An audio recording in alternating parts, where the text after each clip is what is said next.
সিলেটের ঐতিহ্যবাহী বিদ্যাপীঠ Madanmohan college rover scout গ্রুপের মহাতাবু জলসা অনুষ্ঠিত হয়েছে। মঙ্গলবার ২৬শে নভেম্বর সন্ধ্যার পর মদনমোহন কলেজ রোভার স্কাউট গ্রুপের আয়োজনে অত্র কলেজ মাঠে এই মহাতাবু জলসা অনুষ্ঠিত হয়। আমাদের প্রতি বছরের ন্যায় এবারও মদনমোহন কলেজে দীক্ষা অনুষ্ঠান ও তাবুবাস সারাদিন রুবাররা অনেক কষ্ট করে, যেমন আজকে ওনারা হাইকিং করছে, হাইকিংয়ের পরে অনেক ক্লান্ত হচ্ছে।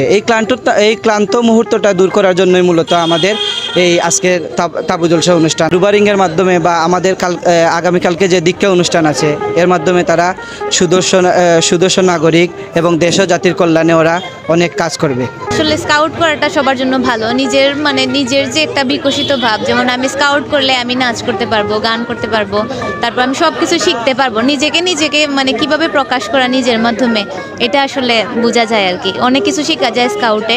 যেমন আমরা হাইকিং করি, মানুষকে হেল্প করি, বিভিন্ন জায়গায় দেখা যায় পরিষ্কার পরিচ্ছন্নতা অভিযান, এগুলো সব কিছু আমরা চালাই।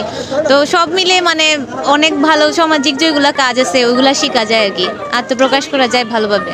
যেমন স্কাউটিং করলে মানুষকে কীভাবে হেল্প করতে হয়, নিজে কীভাবে উন্নত করতে হয়, মানুষের সাথে কীভাবে মিশতে হয়, ভালো করে কথা বলতে হয়, উপস্থাপনা করতে হয়, মানুষের বিপদে হেল্প করতে হয়, সব কিছু শিখতে পারবে। তার মাধ্যমে নিজেরও অনেক উন্নতি হবে।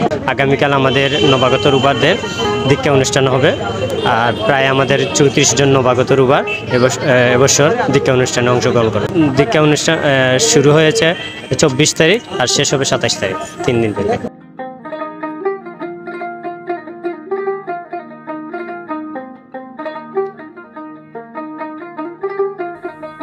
এ সময় অত্র তাবু জলসাতে জেলা রুভারের বিভিন্ন পর্যায়ের দায়িত্বশীল অভিভাবক, বিভিন্ন ইউনিটের রুভার ও গার্লিন রুভার সদস্যরা উপস্থিত ছিলেন। আলী হায়দার মৃদুল, শ্যামল, সিলেট।